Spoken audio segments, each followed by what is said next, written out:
Magandang araw po. May mga panahon sa buhay natin na parang tahimik ang Diyos. Nagpe-pray tayo pero walang sagot. Naghihintay tayo pero parang walang pagbabago. At minsan napapatanong po tayo, Lord, nandiyan ka pa ba?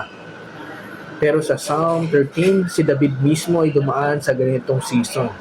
Nagtanong siya, nagreklamo, pero sa bandang huli sinabi niya, I trust in your unfailing love.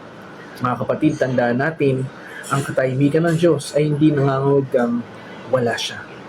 Maaaring hindi natin nakikita ang ginagawa niya, pero hindi ibig sabihin na hindi na siya kumikilos. Kaya kung tahimik ang Diyos, huwag kang bibitaw.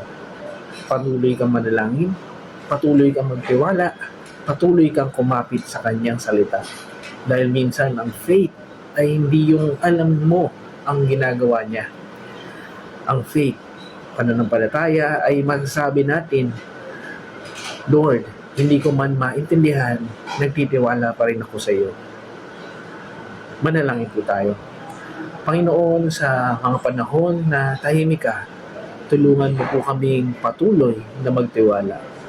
Kapag hindi namin nakikita ang inyong ginagawa, tulungan mo po kaming maniwala na ikaw ay patuloy na kumikilos. Turuan mo kaming manatiling tapat at kumapit sa iyo. Sa pangalan ni Jesus. Amen.